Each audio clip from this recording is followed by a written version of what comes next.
Достар, егер сіз дене шығарғыңыз келсе, жазды босқа өткізгіңіз келмесе, онда осы программа сізге арналады. Бұл программа сіздің бодибилдинг сияқты денеңізді шығаруға арналған жолды бастайды. Бұл жерде сіз денеңізді шығарасыз, салмақ қосасыз, сосын бойыңызды өсіресіз. Себебі сіз жаттығу жасағанда бойыңыз өсетін болады. Достар, бұны программаны 2 жыл тәжірибесі бар, Рамазан жасаған болады. Міне суретім.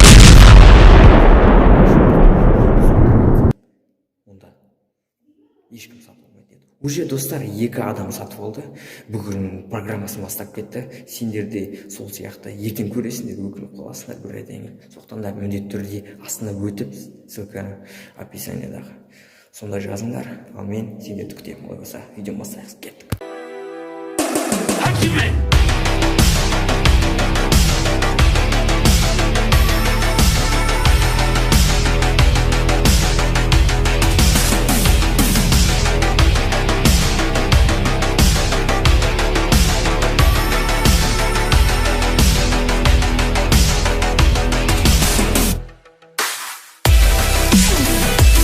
Ассалаумағалейкум бауырым, сенің каналына қош келдің. Жаңа ғана мен турникте 15 рет тартылғанымды көрдің. Енді дәл қазір саған турникқа 15 рет тартылуды үйрететін боламыз. Кеттік. Турникке тартылу үшін сізге керекті ең бірінші жаттығу ол отжимание. Отжиманияны кәдімгі қалыпты түрде жасайсыз. Бұл жерде ең керегі сізге түскен кезде кеудеңізді жерге тигізу керек. Қолыңыз тура қарау керек, тура денеңізбен бірдей бағытта. Келесі жаттығу бұл оңайлатылған түрі. Егер және сізге қиын болса, алдыңғы жаттығу, онда тізеңізді жерге қойып, тура сол қозғалысты қайтадан жасайсыз. Барлығы солай. Келесі отжимание түрі ол сіздің қолыңызды алшақтатасыз. Яғни бұл кезде сіз жим лежа бар ғой, тренажерный залдағы, соның кері түрін жасайсыз. Бұл кезде сіз денеңізді көтересіз. Яғни жим лежаның аналогы деп те атасақ болады. Келесі бұл 4-1 техникасы деп аталады. Бұл кезде сіз астыға қарай негативына 4 секунд түсесіз, 1 секундтегі үстіге қарай атып жүресіз. Яғни взрывной сила сізге отжиманияға көп жасауға өте көп әсерін тигізеді. Және де бұл база болғандықтан сізге турникке де тартылуға көмектеседі. Ал келесі ол бізде бриллиант отжиманиясы деп аталады. Бұл кезде сіз трицепс және грудаңыз қозғалады. Егер бұл сізге қиын болып жатса, аяғыңыздың ортасын ашып жасай берсеңіз болады. Ол кезде сіздің қолыңызға аз күш түседі.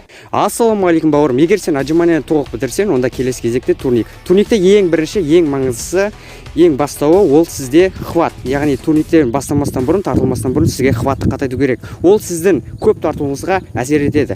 Егер осы сұраққа жауап алсаңыз, бірақ та оны қалай мен дамытам, қалай мен хватымды дамытам десеңіз, онда сізге осы жаттығулар көмектеседі. Олай болса кеттік. Спорт площадкаларында, мектептің артында болсын, қай жерде болсын, осы құралды ешкім пайдаланбайды. Бірақ та бұл сіздің хватыңызды қатайтуға арналған бірден-бір құрал. Екінші, бұл кезде сіз бағанағыдан қарағанда сәл күрделі, ортасын ашық қалдырып жүресіз. Бұл екінші жаттығу болады. Келесі үшінші жаттығу, бұл кезде сізге престі қосып, бұл кезде сәл оңай түрі, тізеңізді кеудеге ұстына ұстайсыз. Келесі жаттығу, бұл сәл қиын. Ол кезде сіз уголек ұстайсыз, яғни 90 градус аяғыңызды барша түзу ұстауға тырысыңыз. Келесі, ол кезде сіз қиындатасыз, яғни бұл жерде турникке тартылған сияқты, әрбір жүрген былай баспалдақ дей берсек болады ғой, сол арқылы тартылып отырасыз. Ең соңына дейін болу керек, ең бастысы. Бұл кезде сіздің хватыңызды дамиды, сосын тартылған кезде сіздің кәдімгі турниктегі тартылғандай болады. Яғни сіз бір оқпен 2 қоян аулайсыз. Ол кезде сіздер жай ғана тұрасыздар. Ал мына жаттығуда кішкентай турникке барып секіресіздер, сосын ақырын түсесіздер. Яғни негатив. Секіресіздер, ақырын түсесіздер, негатив. Ал келесі жаттығу, ол кезде сіз кәдімгідей тартылып, жерге ақырын түсесіздер, қайтан тартасыздар да ақырын түсесіздер. Бұл сіздердің бұлшық еттеріңізді таза сезуге әсер етеді.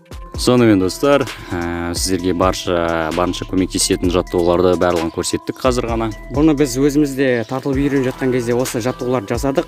Енді сіздерге тек қана осыны қайталап, міндетті түрде қайталап, өзіңіздің нәтижелеріңізді байқап, сол кезде сіз одан да артық жетістіктерге жететін боласыз. Қазір мен сендерге бір мысал айта кетейін. 1 жасқа толған бала жүруді үйрену кезінде қаншама рет мүмкіндіктер, шагтар жасайды мысалы. Себебі ол талмай өзінің ісін қалай айтады?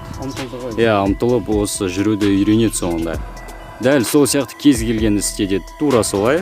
Ең бастысы ол сізде ой болмау керек, бұл істі тастап кету деген сияқты. Сонымен достар, айтқым келген осы, сіздердің ойларыңызға жетті деп ойлаймын. Осы видеомыз аяқталды. Егер сіздерге біздің видеомыз ұнаса, онда каналға тіркеліңіз, лайк басыңыз, комментарий жазыңыз. Сонымен қатар достар, біздің инстаграмдарымыз бар. Сол жерде бізбен жақынырақ араласа аласыздар. Кез келген сұрақ қоя аласыздар. Bir сөзбен айтқанда, сол жерден біздің жеке өмірімізді көре аласыздар. Сондықтан да достар, келесі видеода кездескенше бізден әдемі видео. Сау болыңыздар.